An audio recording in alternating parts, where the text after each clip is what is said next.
हाय. नमस्कार मित्रांनो, संतोष बोलतो आहे. नुकतीच MPSC 2019च्या मेन्सचा निकाल रिवाईज झाला आहे आणि लवकरच त्याच्या इंटरव्ह्यूचं शेड्यूलसुद्धा डिक्लेअर होईल. आणि त्याच अनुषंगाने माझ्याकडं काही पालकांनी तसेच विद्यार्थ्यांनी विचारणा केली की आपण इंटरव्ह्यूवर एखादं व्याख्यान द्याल का. त्या अनुषंगानं मलाही वाटलं की आपलं व्याख्यान या तरुण आणि इच्छुक अभियंत्यांना निश्चितच उपयोगाला येऊ शकेल. कारण मीही 3दा MPSCचा स्थापत्य अभियांत्रिकीची मुलाखत किंवा इंटरव्ह्यू 3 वेळा दिलेला आहे. आणि या इंटरव्ह्यूत मला काय जे वेगवेगळं विचारलं गेलं किंवा माझ्या बरोबरीच्या इतर उमेदवारांनाही काय विचारलं गेलं, त्या अनुषंगानं मला वाटलं की एखादं व्याख्यान आपण मुलाखतीवर द्यावं. त्यामुळं आजचं व्याख्यान मी basically preparation for the interview of MPSC MES and frequently asked questions ह्याच्यावर देणार आहे. तर हे व्याख्यान आपल्याला निश्चितच उपयोगी पडू शकेल. म्हणून जे इच्छुक उमेदवार आहेत किंवा ज्यांना MPSCचा इंटरव्ह्यू द्यायचा आहे किंवा ज्यांना द्यायची इच्छा आहे किंवा ज्यांना इंटरव्ह्यूची तयारी करायची आहे, अशा उमेदवारांसाठी हे व्याख्यान अत्यंत उपयुक्त आहे. तसेच हे व्याख्यान इतर मुलाखतीसाठी सुद्धा किंवा व्याख्यानासाठीसुद्धा निश्चितच आपणाला उपयोगी पडू शकेल, यात काही शंका नाही आहे. तर चला चालू करूया माझं हे पुढील व्याख्यान, interview for the preparation of MPSC MES. तर सर्वप्रथम कुठल्याही मुलाखतीला जाण्याआधी किंवा व्याख्यानाला जाण्याआधी आपल्या मनात निश्चित विचार येतो की मुलाखत कशासाठी घेतली जाते. हे अत्यंत महत्त्वाचं आहे. मुलाखतीचा हेतू काय? तर मुलाखतीचा बेसिक हेतू हे तुमचं व्यक्तिमत्व तपासण्यासाठी, तुमची बौद्धिक क्षमता, तुमचा आत्मविश्वास तपासण्यासाठी, तुमचे संवाद कौशल्य कन्व्हर्सेशन पॉवर तपासण्यासाठी, तुमची वृत्ती, तुमचा पोलाइटनेस तपासण्यासाठी, तुमची निर्णय क्षमता तपासण्यासाठी, तुमच्या ताकदी किंवा तुमची स्ट्रेंथ ओळखण्यासाठी, तुमच्या आधीची नोकरीची माहिती मिळवण्यासाठी. स्थापत्य अभियांत्रिकीने तुम्ही मेन्स दिलेलीच आहे, त्यामुळे तुमच्याकडे त्याचा अनुभव आहे. पण तो लेखी परीक्षेइतकाच तोंडी परीक्षेतही तुम्ही तेवढाच तुमचा अनुभव किंवा तेवढीच तुमची ज्ञानाची क्षमता तिथे देऊ शकता का, हे पण तपासलं जातं. तसेच ठराविक पोस्टला ठराविक सुयोग्य व्यक्ती आहे का नाही हे तपासण्यासाठी सुद्धा मुलाखत घेतली जाते. तुमचा हजरजबाबीपणा तपासला जातो. कोणत्याही तांत्रिक विषयाचे किंवा बाबींचे फायदे व तोटे तुम्हाला माहीत आहेत का आणि त्याच्यावर तुमचं स्पेसिफिक मत काय आहे याचीसुद्धा विचारणा केली जाते. थोडक्यात तुम्ही MPSCला जे सादर केलेलं प्रोफाईल आहे किंवा MPSCच्या संकेतस्थळावर जे भरलेलं प्रोफाईल आहे ते सुद्धा मुलाखतीत तपासलं जातं आणि त्यातली माहिती खरी आहे किंवा कशी याचीसुद्धा पडताळणी केली जाते. म्हणजेच थोडक्यात तुमचा त्या पदासाठी तुम्ही योग्य आहात का नाही हे तपासण्यासाठी आणि तुमचा खरेपणा किंवा तुमचं व्यक्तिमत्व आणि तुमची बौद्धिक क्षमता आणि तुमचा तोंडी हजरजबाबीपणा किंवा तुमची निर्णय क्षमता ही तपासली जाते आणि याचसाठी मुलाखत घेतली जाते. तर तुम्ही निश्चित लक्षात ठेवा की तुमचं प्रोफाईल जे भरलेलं आहे MPSCच्या अर्जावर किंवा जे तुम्ही संकेतस्थळावर भरता ते प्रोफाईल नीट काढा, ते प्रोफाईल नीट वाचा, त्या प्रोफाईलमधल्या प्रत्येक गोष्टीची माहिती ठेवा. तुम्ही दिलेलं गाव, त्या गावाची माहिती, गावातील महत्त्वाच्या तीर्थस्थळांची माहिती, गावातील महत्त्वाच्या व्यक्तींची माहिती, गावातील वेगवेगळ्या सिव्हिल इंजिनिअर स्ट्रक्चरची माहिती, गावातील राष्ट्रीय महामार्गाची माहिती, या सगळ्या गोष्टी.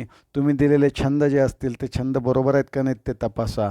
नाही तर क्रिकेटचा छंद म्हणून तुम्ही देताल आणि क्रिकेटचं पिच किती यार्ड आहे हे जर तुम्हाला सांगता आलं नाही तर मग मात्र तुम्हाला इंटरव्ह्यूमध्ये निश्चितच प्रॉब्लेम येऊ शकतात. त्यामुळे आपले छंद देताना ते व्यवस्थित द्या आणि माहीत नसतील तर त्याची उत्तरं माहीत नाही अशी पण द्या.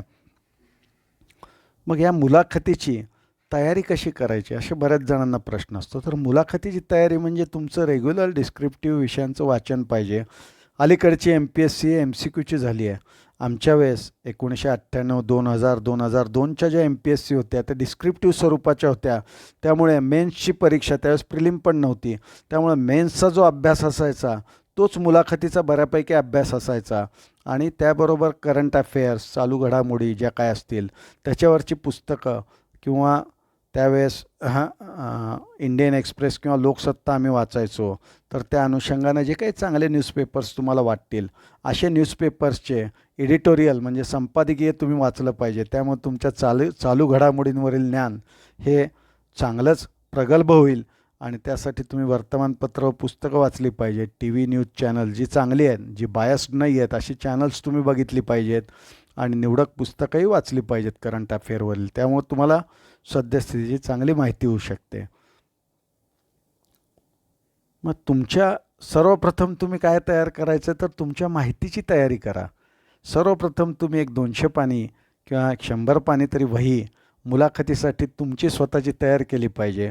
तुमचं प्रोफाईल काय आहे हे बघून तुमचे छंद व छंदाच्या अनुषंगाने जी काही वेगवेगळी माहिती आहे चालू घडामोडींवरील तुमच्या छंदांची, ही माहिती त्यात संकलित केली पाहिजे. तुमच्या गावाची माहिती तिथे दिली पाहिजे. समजा मी सोलापूरचा आहे, सोलापूरच्या जवळ मोठं धरण कुठलं आहे तर उजनी धरण आहे. तर त्या उजनी धरणाची माहिती मला बऱ्यापैकी पाहिजे. सोलापूरमध्ये अजून एक वैशिष्ट्य आहे, सोलापूरमध्ये राष्ट्रीय महामार्गाचं सगळ्यात मोठं जाळं आहे. तर मग कुठले कुठले राष्ट्रीय महामार्ग सोलापूर व पंढरपूर येथून जातात याची माहिती तुम्हाला निश्चित असली पाहिजे. कारण अशा स्वरूपाचे प्रश्न मुलाखत घेणारे मुख्य अभियंता तुम्हाला विचारू शकतात. तुमचा कॉलेज कुठलं आहे, तुमच्या कॉलेजमध्ये तुम्ही सेमिनार कुठला केला होता किंवा तुमचा प्रोजेक्ट कुठला आहे, त्या प्रोजेक्टचं एम काय, ऑब्जेक्टिव्ह काय, त्याचं युजफुलनेस काय, या सगळ्या गोष्टी, त्याचं कन्क्लुजन काय, या माहितीची तुम्ही निश्चित तयारी केली पाहिजे. तुमच्या प्रोफाईलमध्ये तुम्ही डेट ऑफ बर्थ लिहिली तर त्या डेट ऑफ बर्थला कुठली विशेष घटना घडली आहे का हे सुद्धा तुम्हाला माहीत पाहिजे. किंवा त्या डेट ऑफ बर्थची सिमिलर डेट ऑफ बर्थची कुठली दुसरी व्यक्ती आहे त्याविषयीची माहितीसुद्धा कदाचित आपणाला विचारू शकतात. त्यामुळं मुलाखतीची तयारी ही काही कुठल्या व्याख्यानात किंवा कुठल्या पुस्तकात बांधता येत नाही. त्याला तुम्हाला अनुभवाचीच गरज लागते. परंतु ती तयारी कशी करावी हा प्रश्न अनेक जणांनी विचारल्यामुळे व अशी व्याख्यानंसुद्धा आता यूट्यूबवर बऱ्याच ठिकाणी उपलब्ध असल्यामुळे मला हे व्याख्यान तुमच्या मुलाखतीच्या तयारीसाठी द्यावं वाटलं, म्हणून हा उहापोह. त्यानंतर तुम्हाला इन्फ्रास्ट्रक्चर प्रोजेक्ट्स तुमच्या गावाजवळचे जे आहेत किंवा भारतातले जे आहेत, महाराष्ट्रातले विशेषतः जे आहेत, ते मेट्रो आहे, एक्सप्रेसवे आहेत, समृद्धी महामार्गाचं काम मोठ्या प्रमाणावर चालू आहे, ग्रीनफील्ड प्रोजेक्ट आहेत. ग्रीनफील्ड प्रोजेक्ट म्हणजे काय, ब्राऊनफील्ड प्रोजेक्ट म्हणजे काय, या गोष्टी तुम्हाला माहीत पाहिजेत. तुम्हाला ज्या डिपार्टमेंटची MPSC आहे त्या डिपार्टमेंटचे ऑफिसेस तुमच्या गावातील किंवा त्या डिपार्टमेंटचे महत्त्वाकांक्षी प्रोजेक्ट म्हणजे PWDचे, WRDचे किंवा WCCचे, MSRDCचे, NHAIचे महत्त्वाचे प्रोजेक्ट तुम्हाला त्याची माहिती पाहिजे. तसेच information related to government schemes, शासकीय योजनांचीसुद्धा माहिती असली पाहिजे. शासकीय योजना फार मोठ्या प्रचंड प्रमाणात सध्या आहेत, परंतु कमीत कमी तुम्हाला राष्ट्रीय महामार्गांवरील प्रकल्प, तसेच सार्वजनिक बांधकाम विभागात चालणारे प्रकल्प, तसेच जलसंधारण विभागाचे, तसेच संपदा विभागाचे जे मोठे मोठे महत्त्वाचे प्रोजेक्ट आहेत त्याची तुम्हाला माहिती किंवा ज्या योजना आहेत त्याची माहिती तुम्हाला निश्चित पाहिजे.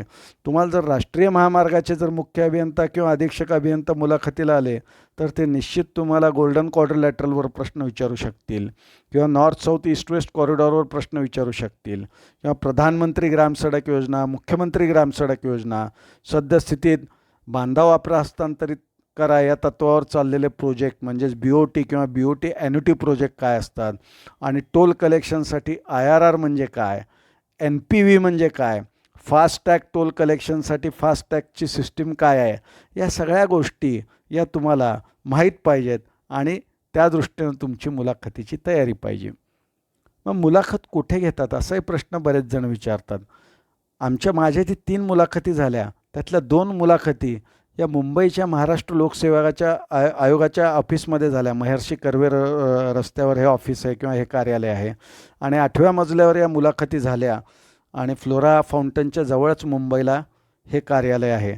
परंतु त्यानंतरची एक मुलाखत माझं सेंटर हे पुणे असल्यामुळं पुण्याला झाली आणि पुण्याच्या शासकीय विश्रामगृहात किंवा सर्किट हाऊसवर किंवा जे आत्ता VIP सर्किट हाऊस आहे त्या ठिकाणी ती मुलाखत झाली.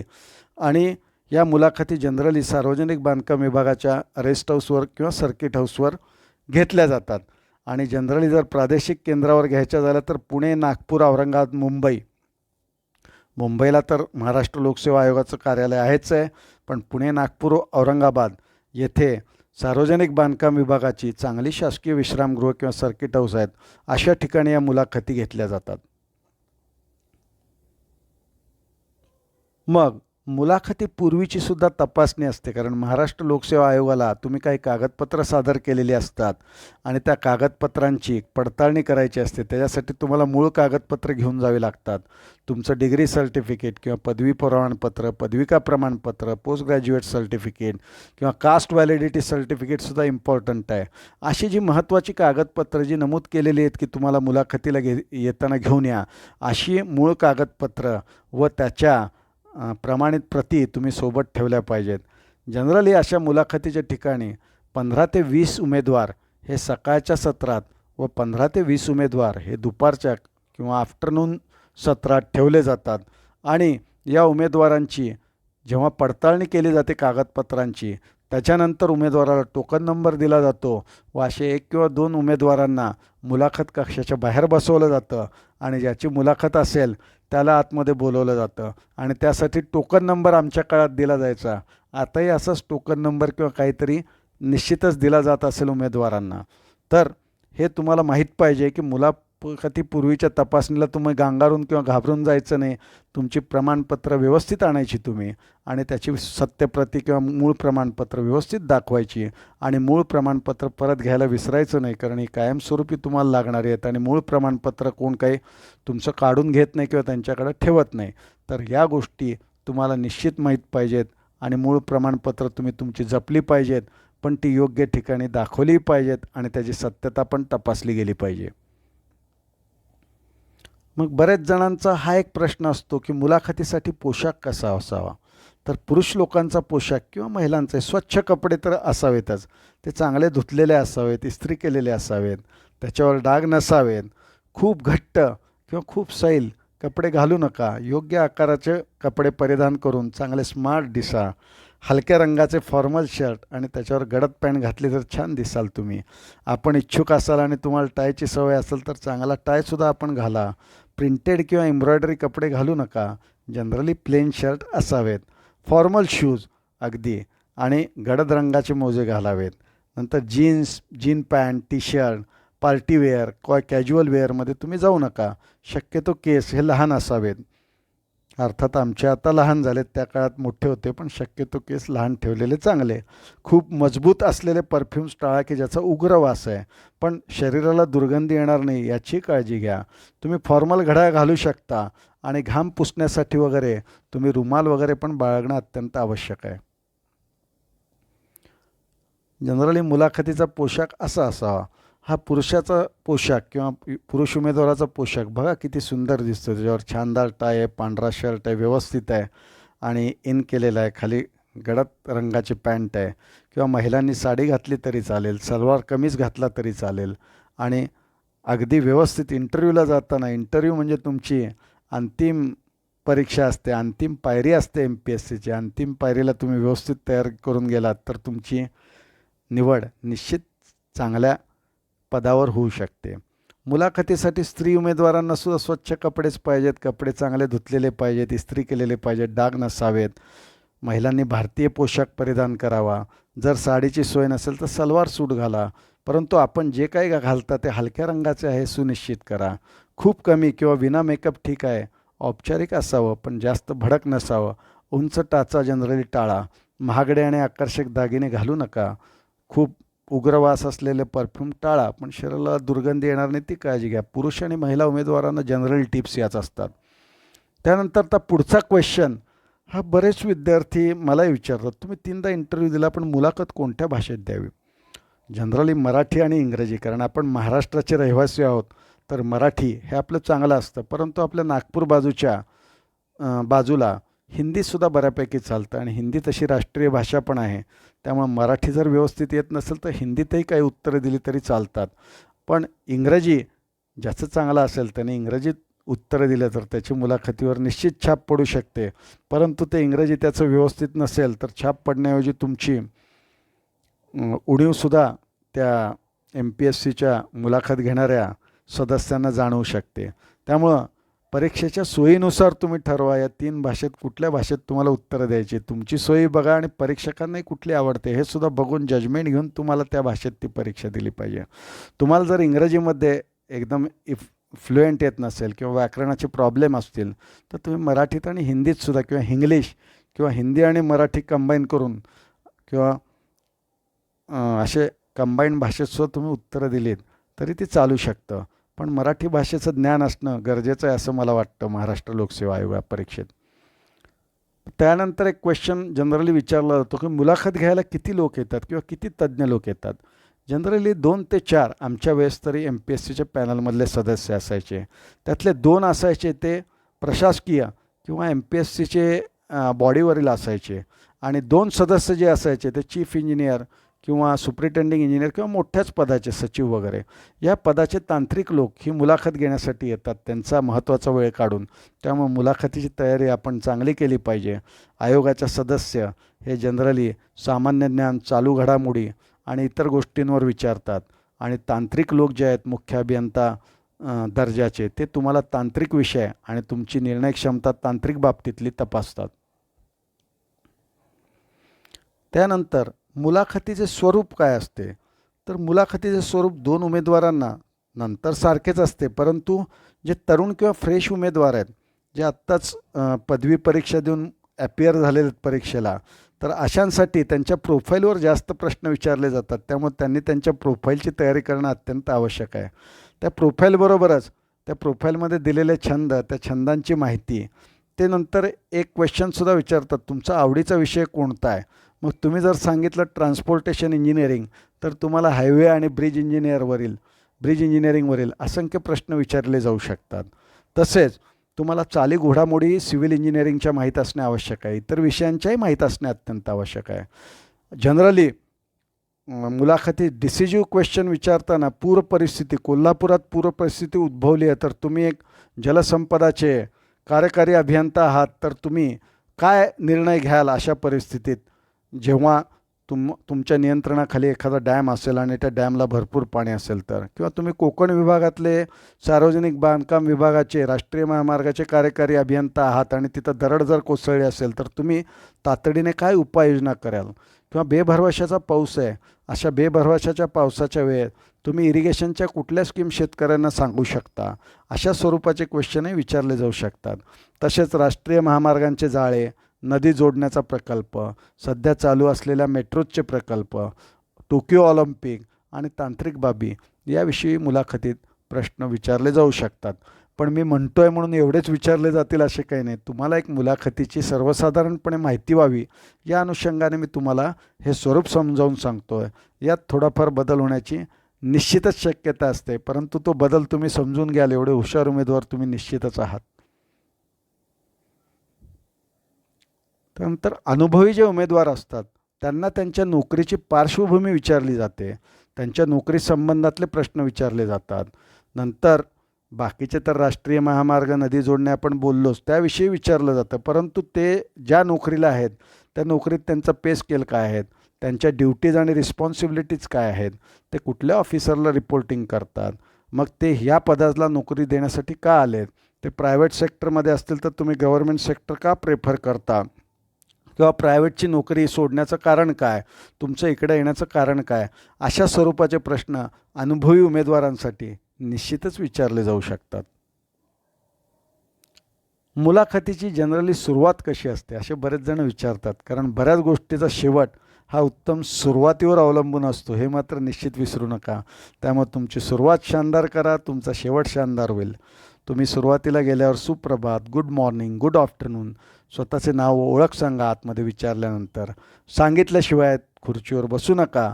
तुमची कागदपत्रे त्या परीक्षकांच्या टेबलवर ठेवू नका. तुमच्या प्रोफाईलच्या आधारे सुरुवातीला प्रश्न विचारले जातील, ते सोपे असतील, त्याची तयारी ठेवा. तुमच्याविषयी माहिती विचारली जाईल, ती माहिती तुम्ही द्या. तुमची स्ट्रेंथ काय आहे, तुमची विकनेसेस काय आहेत याविषयी तुमच्याकडून जाणून घेतलं जाईल, तर त्याची तयारी तुम्ही उत्तम स्वरूपाने करा. हे मात्र माझं कळकळीची विनंती आहे तुम्हाला. मग मुलाखतीत वरही थोडंफार मी डिस्क्राईब केलं आहे कोणत्या स्वरूपाचे किंवा कोणत्या विषयाचे प्रश्न विचारले जातात. आधीच सांगितल्याप्रमाणे चालू घडामोडी म्हणजे टोकियो ऑलिम्पिक आहे किंवा सध्या कोरोनाचा कहर आहे तर कोरोनाची थर्ड वेव्ह, डेल्टा व्हेरियंट, यावर सुद्धा चालू घडामोडीवर प्रश्न आहे. भारत इंग्लंड टेस्ट सिरीज यावरही प्रश्न एखादा क्रिकेटचा प्रेमी अभियंता तुम्हाला विचारू शकतो. तुमच्या सामान्य ज्ञानाविषयी चाचणी घेतली जाते. सामान्य ज्ञानात तुमच्या गावचे खासदार कोण, आमदार कोण, सार्वजनिक बांधकाम विभागाचे महाराष्ट्राचे मंत्री कोण आहेत, कॅबिनेट मिनिस्टर कोण आहेत, राज्यमंत्री कोण आहेत, जलसंपदा विभागाचे मंत्री कोण आहेत, तुमच्या शहराचे खासदार कोण आहेत किंवा जिल्ह्याचे खासदार कोण आहेत, ही सुद्धा माहिती. तसेच केंद्रीय मंत्रिमंडळात राष्ट्रीय महामार्ग विभाग हा कुठल्या खासदारांकडे आहे, अशा स्वरूपाचे प्रश्न तुम्हाला निश्चित विचारले जाऊ शकतात. त्याच्यानंतर तुमच्या नोकरीविषयीचे प्रश्न, तुमचे निर्णय घेण्याचे प्रश्न, जसे आधी डिस्कस केल्याप्रमाणे दरड कोसळी आहे, पूर परिस्थिती आहे किंवा एखादी सिच्युएशन सांगून तुम्ही काय निर्णय घ्याल. स्थापत्य अभियांत्रिकीवरील सुद्धा प्रश्न तुम्हाला ते चीफ इंजिनियर किंवा जे काय तज्ज्ञ मंडळी आहेत मुलाखतीचे ते निश्चित विचारतात. आणि त्यांच्या विभागावरील प्रश्नसुद्धा विचारतात. तुम्हाला काय माहिती आहे सार्वजनिक बांधकाम विभागाची, जलसंपदा विभागाची, जलसंधारण विभागाची, याची माहिती तुमच्याकडून घेतली जाते. चालू घडामोडीवर कुठले प्रश्न विचारू शकतात तर आधीच सांगितल्याप्रमाणे ऑलिम्पिक किंवा sport, Bharat England test series किंवा भारत लंका जी सिरीज झाली त्याच्यात वन डे मालिका कुठल्या संघाने जिंकली, T20 मालिका कुठल्या संघाने जिंकली, नंतर नॅशनल आणि इंटरनॅशनल न्यूजसुद्धा विचारले जाऊ शकतात. फार्मर स्ट्राईक दिल्लीत चालू आहे 8 महिन्यापासून, त्याच्याविषयी माहिती विचारली जाऊ शकते. अवॉर्ड्सविषयी माहिती विचारली जाऊ शकते. हॉकीविषयी माहिती विचारली जाऊ शकते. Flood situation in Kolhapur, Sangli याच्याविषयी माहिती तुम्हाला विचारली जाऊ शकते. सामान्य ज्ञानमध्ये आधी तुम्हाला चर्चा केल्याप्रमाणे आमदार कोण आहेत तुमच्या इथले किंवा महाराष्ट्रातले ठराविक जिल्ह्याचे आमदार कोण आहेत, ठराविक तालुक्याचे आमदार कोण आहेत, ठराविक जिल्ह्याचे खासदार कोण आहेत, तुमच्या गावातील पर्यटन स्थळं कुठली आहेत किंवा महाराष्ट्रातील पर्यटन स्थळं कुठली कुठली आहेत, महाराष्ट्रातली महत्त्वाची देवस्थानं कुठली आहेत, महाराष्ट्रातली ऐतिहासिक स्मारकं कुठली आहेत, इन्फ्रास्ट्रक्चरचे जे सार्वजनिक बांधकाम विभाग, इरिगेशन किंवा वॉटर सप्लाय डिपार्टमेंट किंवा ज्याला आपण जीवन प्राधिकरण म्हणतो, अशा लोकांचे कुठले कुठले महत्त्वाचे प्रोजेक्ट किंवा प्रकल्प हे महाराष्ट्रात झाले आहेत, राष्ट्रीय महामार्गांचे नंबर काय आहेत, या सर्व गोष्टी सामान्य ज्ञानांमध्ये विचारले जाऊ शकतात. तर तशी तुमची तयारी असणं अत्यंत आवश्यक आहे. नोकरीत आधीच मी चर्चा केल्याप्रमाणे नोकरीची पार्श्वभूमी, परत शासकीय नोकरी करण्याचं कारण काय किंवा तुम्हाला शासकीय नोकरी का पाहिजे, तुम्ही भ्रष्टाचार करण्यासाठी सरकारी नोकरीत येत आहात का, अशा स्वरूपाचाही प्रश्न मला विचारला गेला होता. तर तुम्हालाही अशा स्वरूपाचा प्रश्न विचारला जाऊ शकतो. तुम्हाला तुमच्या नोकरी करणाऱ्या ठिकाणाचा ऑर्गनायझेशनल स्ट्रक्चर विचारलं जाऊ शकतो. ड्युटीज अँड रिस्पॉन्सिबिलिटीज विचारल्या जाऊ शकतात. तुमची रिपोर्टिंगची प्रोसिजर विचारली जाऊ शकते. तुमचा पे स्केल विचारला जाऊ शकतो. तर या गोष्टींची तुम्ही तयारी ठेवणं अत्यंत आवश्यक आहे. निर्णय घेण्याचे प्रश्न मी आधी सांगितल्याप्रमाणे कोल्हापूरच्या पूर परिस्थितीवर किंवा बेभरवशाच्या पावसामुळे पिकांचं नुकसान झालं तर तुम्ही काय कुठली इरिगेशनची स्कीम सुचवाल किंवा जलसंधारणाचं काय तुम्ही डिसिजन घ्याल, पूल कोसळू नये म्हणून तुम्ही काय दक्षता घ्याल किंवा पूल कोसळल्यानंतर तुम्ही डिझास्टर मॅनेजमेंटच्या काय दक्षता घ्याल, अशा स्वरूपाचे प्रश्न निश्चित विचारले जातात. मग त्यानंतर विद्यार्थ्यांचा हे असतो की हे सगळं झालं बाकीच्या गोष्टी, पण स्थापत्य अभियांत्रिकी किंवा सिव्हिल इंजिनिअरिंगवरील काय स्वरूपाचे प्रश्न विचारले जातात हे निश्चित सांगता येऊ शकत नाही. कारण तुमच्या मुलाखतीला येणारा तज्ज्ञ तो कुठल्या विभागाचा तज्ज्ञ आहे आणि तो तुम्हाला कुठला विषय प्रेफर करेल हे खरं तर मी सांगण्याइतका हुशार माणूस नाही किंवा मी काही चित्रगुप्त नाही. परंतु टेंटेटिव्ह खालील विषयांवर 3 मुलाखतीच्या आधारे आणि इतर ज्या मुलाखतींचे मी लेक्चर्स बघितले यूट्यूबवर, तसेच इतर तज्ज्ञांचेही लेख बघितले, त्या अनुषंगानं माझं हे कन्क्लुजन आहे की इस्टिमेटिंग आणि कॉस्टिंग हा विषय मुलाखतीसाठी आवडता आहे. नंतर स्ट्रेंथ ऑफ मटेरियलमधल्या shear force and bending movement diagram याही बऱ्याच चीफ इंजिनियरना आवडतात किंवा बऱ्याच तज्ज्ञांना आवडतात. ते स्पेसिफिकेशन, क्वांटिटीज, कॉन्ट्रॅक्ट आणि टेंडर हा त्यांचा आवडता विषय आहे. मग ते पर्सेंटेज रेट टेंडर कधी काढायचं किंवा ॲटम रेट टेंडर कधी काढायचं आहे किंवा अनबॅलन्स बीड म्हणजे काय, लमसम टेंडरला कुठला फॉर्म वापरतात किंवा कार्टिंग टेंडर कुठलं असतं, सप्लाय टेंडर असतं का, अशा स्वरूपाची तुम्हाला माहिती विचारू शकतात. तसेच BOT ॲन्युटी, BOT टेंडर ह्याच्याविषयी माहिती विचारू शकतात. EPC टेंडर किंवा EPC कॉन्ट्रॅक्ट म्हणजे काय याविषयी माहिती ते विचारू शकतात. त्यानंतर तुम्हाला वेगवेगळ्या रोड्स म्हणजे highway engineering, bridge engineering, tunnel engineering आणि वॉटर रिसोर्सेस इंजिनिअरिंगमधलं डॅम्स अँड कॅनल स्ट्रक्चर्स ह्याच्यावर तुम्हाला भरपूर प्रकारचे प्रश्न विचारले जाऊ शकतात. त्याच्यानंतर इन्व्हायरमेंटल इंजिनिअरिंगवरील इन्व्हायरमेंटल इम्पॅक्ट असेसमेंट तुम्हाला माहीत आहे का? EIA म्हणजे काय? सोशल इम्पॅक्ट असेसमेंट तुम्हाला माहीत आहे का? इन्व्हायरमेंटली सस्टेनेबल कॉन्ट्रॅक्ट काय असतात ही तुम्हाला माहिती निश्चित विचारली जाते. फ्लूइड मेकॅनिक्स, बिल्डिंग मटेरियल आणि सगळ्यात महत्त्वाचं म्हणजे युनिट आणि युनिट कन्व्हर्जन आणि छोट्या फॉर्म्युल्यावरील प्रश्न हे सुद्धा तुम्हाला विचारले जातात मुलाखतीत. त्यामुळं मुलाखतीच्या दरम्यान तुम्ही तुमच्या खिशात एखादी पेन्सिल किंवा एखादं पेन बाळगायला हरकत नसावी. कारण अचानक त्याने तुम्हाला जर कागद दिला आणि shear force bending moment diagram एखाद्या फिक्स बीमची किंवा सिम्पली सपोर्टेड बीमची काढायला सांगितली तर पटकन तुम्हाला पेन काढून ती काढता आली पाहिजे. ही तयारीसुद्धा तुमची अत्यंत आवश्यक आहे, निश्चित लक्षात ठेवा. मला विचारलं होतं कारण मला शिअर फोर्स डायग्राम काढायला विचारली होती आणि मी काढली पण होती. त्या मुलाखतीत मला सगळ्यात चांगले मार्क मिळाले होते. त्यामुळे तुम्ही तशी तयारी ठेवा. एस्टिमेटिंग अँड कॉस्टिंगमध्ये चर्चा केल्याप्रमाणे ब्रिकवर्कची किती ब्रिक्स लागतात 1 मीटर क्यूबला किंवा प्लास्टर करायला किती क्वांटिटी लागते 10 स्क्वेअर मीटरला सँडची, असे छोटे छोटे क्वेश्चन किंवा 1 to 4मध्ये तुम्हाला सिमेंट, सँड आणि ॲग्रिगेटची क्वांटिटी काढायला विचारू शकतात. त्यानंतर वेगवेगळे युनिट्स विचारू शकतात तुम्हाला, कुठल्या युनिट्समध्ये मेजरमेंट केलं जातं ते. डायरेक्ट इनडायरेक्ट कॉस्ट इस्टिमेटच्या सुद्धा तुम्हाला approximate estimate, detail estimate, long wall method, short wall method ह्याच्यावर, सेंट्रल लाईन मेथड ह्याच्यावरही प्रश्न विचारू शकतात. एक्सपेक्टेड एक्सपेंडिचरसुद्धा 1 किलोमीटर रस्ता 4 लेन करायचा आहे तर त्याला प्रति किलोमीटर अंदाजे खर्च किती येतो.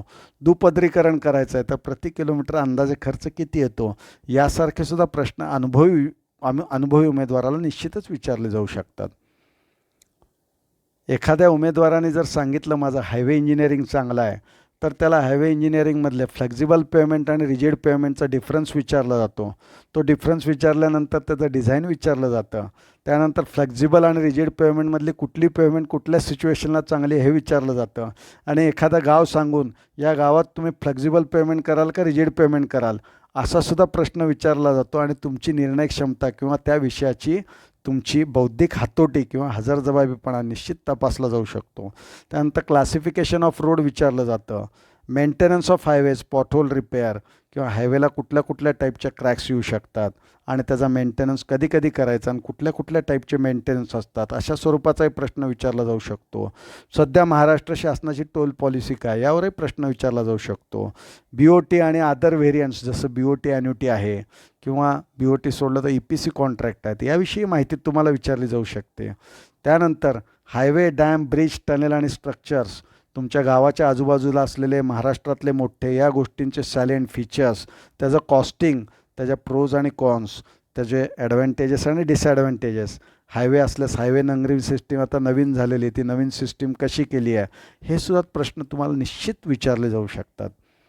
इरिगेशन इंजिनिअरिंगचे जर चीफ इंजिनियर असतील किंवा एखाद्या इंजिनियरला इरिगेशनविषयी माहिती विचारायची झाली तर बेसिक माहितीसाठी तो duty, delta, harvesting, crop periods वेगवेगळे याविषयी बेसिक माहिती विचारू शकतो. जर तुम्ही नवीन उमेदवार असाल तर. तुम्ही एक्सपिरियन्स किंवा अनुभवी उमेदवार असाल तर तुम्हाला earthen dam, concrete dam, arch dam ह्याच्याविषयी माहिती विचारली जाऊ शकते. वेगवेगळे स्पिलवे कुठले आहेत, स्पिलवेवरची गेट्स वेगवेगळी कुठली असतात याविषयी माहिती तुम्हाला विचारली जाऊ शकते. कॅनल्स आणि कॅनल स्ट्रक्चरवर माहिती विचारली जाते. मोस्ट इकॉनॉमिकल कॅनलचा रेक्टँग्युलर सेक्शनचं काय अझम्पशन्स असतात किंवा ट्रॅपेझॉइडल सेक्शनचं अझम्पशन्स काय असतात किंवा त्याच्यात B= किती D असतो या गोष्टी निश्चित विचारल्या जातात. आणि कॅनल स्ट्रक्चरमध्ये तुमच्या गावाजवळ किंवा तुम्हाला माहीत असलेला ॲक्वाडक्ट, सुपर पॅसेज, लेवल क्रॉसिंग याविषयी निश्चित माहिती विचारली जाते. नंतर वेगवेगळ्या सिस्टीम्स ऑफ इरिगेशन विचारले जातात. स्प्रिंकलर आणि ड्रिपमधला फरक माहीत आहे का यासुद्धा बेसिक गोष्टी विचारल्या जाऊ शकतात. तर तुमची तयारी अशी चारी बाजूंनी आणि चतुरस्त्र असली पाहिजे याची तुम्ही काळजी घ्या. त्यानंतर बऱ्याच लोकांचा आवडता विषय असतो तो एन्व्हायरमेंटल इंजिनिअरिंगसुद्धा असतो किंवा MPSCचे सदस्यसुद्धा याच्यावर विचारू शकतात. व्हॉट इज EIA किंवा इन्व्हायरमेंटल इम्पॅक्ट असेसमेंट म्हणजे काय, ती कशी करतात, त्याच्या पॉझिटिव्ह आणि निगेटिव्ह अँगलचा कसा विचार केला जातो आणि मग ओव्हरऑल इम्पॅक्ट असेसमेंट पॉझिटिव्ह असली पाहिजे, तर ती कशी असली पाहिजे, किंवा बेनिफिट कॉस्ट रेशो हे आपण हायवेला वापरतो एक मेथड, तीसुद्धा तुम्हाला मेथड माहीत पाहिजे. सोशल इम्पॅक्ट असेसमेंट माहीत पाहिजे. तुम्हाला एअर पोल्युशन जर तुमचा आवडीचा विषय असेल आणि सदस्यांना विचारावं वाटलं तर तो लंडन स्मॉगवर विचारू शकतो, किंवा भोपाळ ट्रॅजेडीवर सुद्धा तुम्हाला विचारू शकतो, किंवा प्लूम बिहेवियरविषयी सुद्धा तुम्हाला विचारू शकतो. त्याला वॉटर पोल्युशनविषयी विचारायचं तर सेल्फ प्युरिफिकेशन ऑफ स्ट्रीम ह्याच्यावर तो विचारू शकतो, किंवा BOD किंवा CODवर सुद्धा विचारू शकतो. कोलॅप्स ऑफ ब्रिजेसविषयी माहिती घेऊ शकतो. ग्रीन बिल्डिंगविषयी अलीकडे PWDमध्ये विचारलं जातं, तर ग्रीन बिल्डिंगची तुम्ही तयारी ठेवा. नंतर इन्व्हायरमेंटली सस्टेनेबल कॉन्ट्रॅक्ट याविषयी विचारलं जातं. इन्व्हायरमेंटली सस्टेनेबल कॉन्ट्रॅक्टसाठी काय प्रोव्हिजन करावे लागतात ह्याची माहिती घेऊन ठेवा. लँडस्लाईड्सविषयी विचारलं जातं. अर्थक्वेकचे विषयी विचारलं जातं. अर्थक्वेकचं झोन कुठला आहे तुमचं गाव, अर्थक्वेकचे वेगवेगळे महाराष्ट्रातले झोन कुठले, लातूरला अर्थक्वेक किती साली झाला होता, या गोष्टी तुम्हाला निश्चित विचारल्या जातात. फ्लड सिच्युएशन कोल्हापूरमध्ये सांगलीमध्ये नेहमी येते, त्याविषयी विचारलं जाऊ शकतो. आधीच सांगितल्याप्रमाणे कोरोना एपिडेमिकच्या डेल्टा किंवा थर्ड वेव्हविषयी सुद्धा तुम्हाला विचारलं जाऊ शकेल. काही डिझाईन सर्कलचे चीफ इंजिनियर किंवा सुप्रिटेंडिंग इंजिनियरसुद्धा सदस्य म्हणून येतात. या लोकांना डिझाईनविषयी बरीच माहिती असते, त्यामुळे ते लोक तुम्हाला स्टिफनेस मेथड स्ट्रक्चरल ॲनालिसिसची, किंवा फ्लेक्झिबिलिटी मेथड, किंवा तुम्हाला slope deflection method, movement distribution method, Kani's method, integration double integration method, Clapeyron's 3 movement इक्वेशनचं इक्वेशन काय तेही विचारू शकतात. तुम्हाला वर्किंग स्ट्रेस मेथड ही जुन्या लोकांकडे होती, तेच चीफ इंजिनियर येतात, ते WSMवर तुम्हाला विचारू शकतात, किंवा WSM आणि लिमिट स्टेट मेथडमधला फरक काय, मग तुम्ही WSM ॲडॉप्ट कराल का लिमिट स्टेट ॲडॉप्ट कराल, एखादी पर्टिक्युलर सिच्युएशन देऊन ते डिझाईन कसं कराल, असेही प्रश्न तुम्हाला विचारू शकतात. नंतर WSMमधला न्यूट्रल ॲक्सिस कॉन्स्टंट K त्याचा फॉर्म्युला काय, लिव्हर आर्म कॉन्स्टंट J त्याचा फॉर्म्युला काय, movement of resistance constant Q त्याचा फॉर्म्युला काय, त्या KJQमध्ये संबंध काय, अशा स्वरूपाचे क्वेश्चन काही हुशार मुख्य अभियंता किंवा अधीक्षक अभियंता आपणास विचारू शकतात. नंतर IS कोडची माहितीसुद्धा विचारू शकतात. IS 456 तुम्हाला माहिती आहे, 800, 1393, 1893. प्रिस्ट्रेसिंगचं कोड काय, प्रिस्ट्रेसिंगच्या प्री टेन्शनिंग आणि पोस्ट टेन्शनिंग मेथडविषयी माहिती आहे का तुम्हाला, फ्रेसिनेट सिस्टीम याविषयी विचारलं जाऊ शकतं. लॉसेस इन प्रिस्ट्रेस किंवा प्रिस्ट्रेस बीम कसा डिझाईन कराल, या गोष्टीसुद्धा तुम्हाला विचारल्या जाऊ शकतात. तर या गोष्टींची तयारी तुमची पाहिजे. ह्याच्यासाठी फक्त MCQचा अभ्यास नको आहे, तुम्ही डिस्क्रिप्टिव्ह वाचलं पाहिजे आणि तुम्हाला माहीत पाहिजे. त्यानंतर बऱ्याच लोकांचा आवडता प्रश्न जो आहे तो युनिट कन्व्हर्जन आहे. लेंथ मीटरचं सेंटीमीटर करा, इंच फूटमध्ये करा, किंवा किलोमीटर आणि मीटरमध्ये काय फरक आहे, या गोष्टी लेंथच्या कन्व्हर्जनसाठी विचारल्या जाऊ शकतात. एरियासाठी square centimetre, square metre, acre, yard, गुंठा, किती गुंठे म्हणजे 1 एकर, असे प्रश्न निश्चित विचारले जातात. इरिगेशनचे जर चीफ इंजिनियर असतील, मुख्य अभियंता असतील, तर ते व्हॉल्यूमवर प्रश्न विचारतात. गॅलन, क्युमेक्स, क्युसेक्स, नंतर त्यांचे दशलक्षमध्ये पण असतात. TMC म्हणजे काय, तर या गोष्टी ते निश्चित विचारतात. फोर्सेसविषयी माहिती विचारू शकतात. किलो न्यूटन आणि KGमध्ये काय फरक आहे, किंवा मेगा न्यूटन म्हणजे काय, गिगा न्यूटन म्हणजे काय. स्ट्रेसमध्ये mega pascal, kilo pascal, giga pascal ह्याच्यावर प्रश्न निश्चित विचारले जातात. आणि युनिट कन्व्हर्जन तुम्हाला चांगले आलीच पाहिजेत आणि निश्चित येतील, कारण तुम्ही जर MPSCची परीक्षा पास झालेला आहेत मेन्स, तर तुम्हाला युनिट कन्व्हर्जन हे निश्चित आलं पाहिजे. आणि नाही येत असेल तर आत्ता तयारी करा. युनिट कन्व्हर्जनला वेळ लागत नाही, पण तयारी अत्यंत आवश्यक आहे. नंतरचा एक सर्वसाधारण प्रश्न असतो की मुलाखत किती वेळ चालते. तर मुलाखतीची वेळ कधीच निश्चित नसते, पण जनरली मुलाखतीची वेळ हे समोरचा उमेदवार कसा आहे आणि मुलाखत घेणारे कोण आहेत, आणि ते जर लंचच्या आधी जर तुमचा इंटरव्ह्यू घेत असतील तर ॲटोमॅटिकली तो कमी वेळेत चालू शकतो. पण तो जर सुरुवातीला असेल तर तो निश्चित जास्त वेळ चालू शकतो.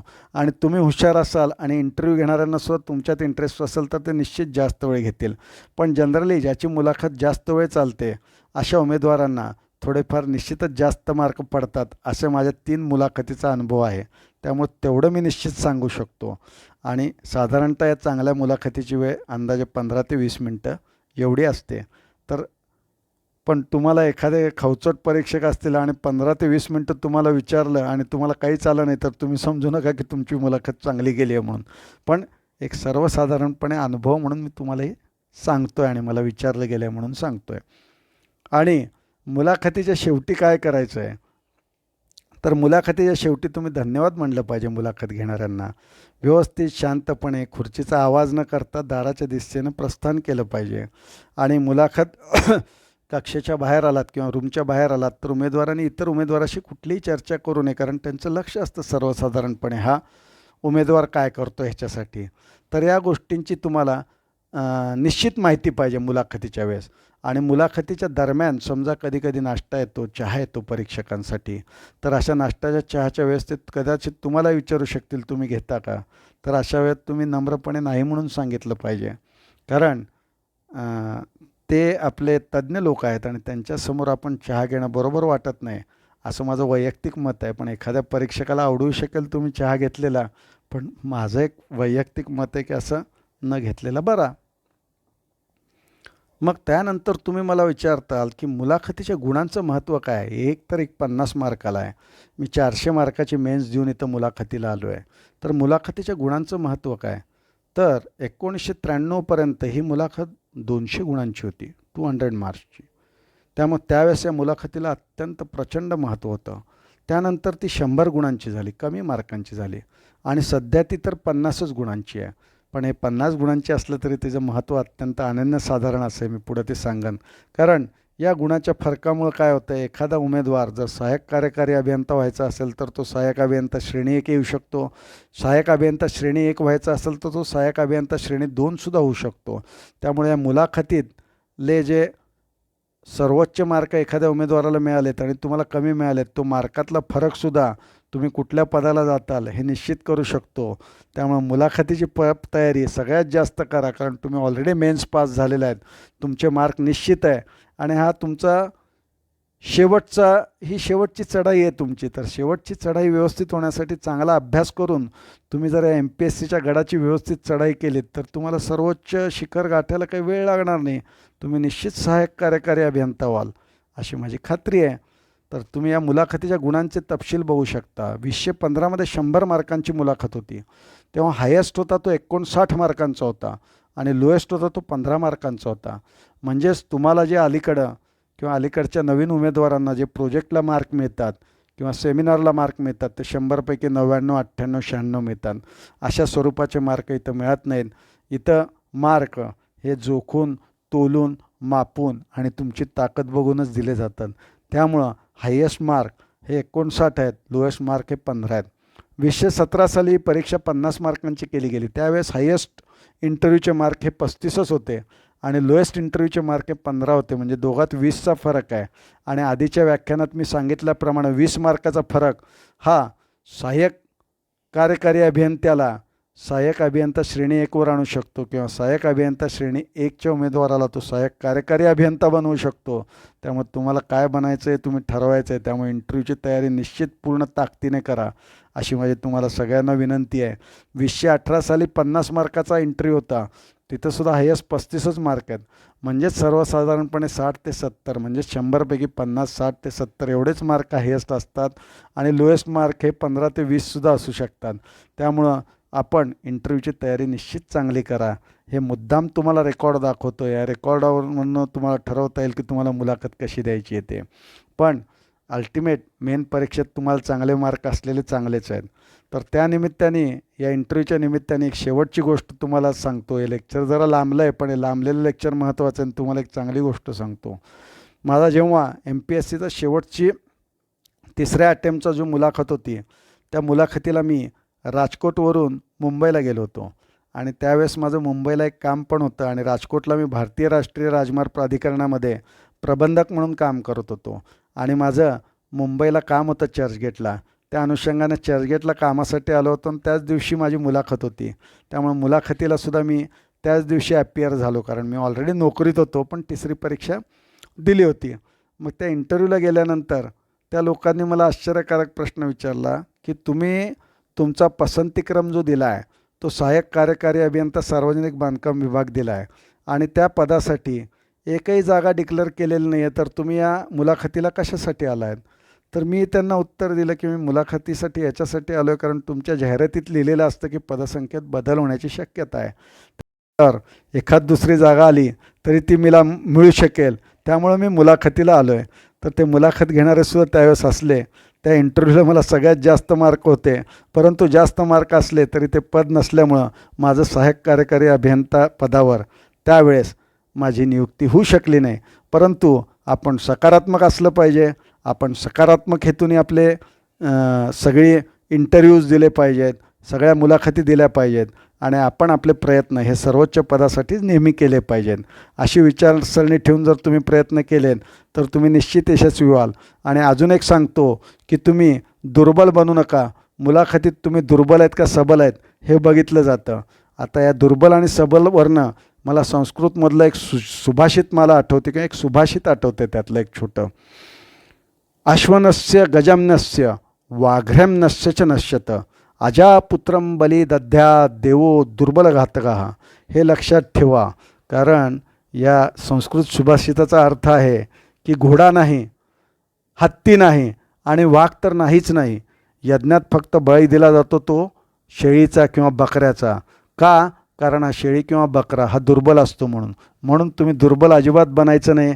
तुम्ही सबलच असलं पाहिजे आणि सबलतेसाठी तुमचं महत्त्वाचं अस्त्र जे आहे ते तुमचं ज्ञान, तुमचं सामान्य ज्ञान, चालू घडामोडीचं ज्ञान, स्थापत्य अभियांत्रिक ज्ञान हे चांगलं जोपासून, चांगलं तपासून, चांगलं अभ्यासून तुम्ही मुलाखतीची तयारी करा. आणि मुलाखतीला जाण्याआधी चांगले 1-2 मॉक इंटरव्ह्यूसुद्धा एका चांगल्या ठिकाणी द्या जिथं तुमच्या स्ट्रेंथ आणि विकनेसेस सांगितले जातील आणि त्यानंतर इंटरव्ह्यूला जावा. बघा, निश्चित तुम्हाला यश मिळेल. Best of luck from Santosh and his academy. Thank you. Good night.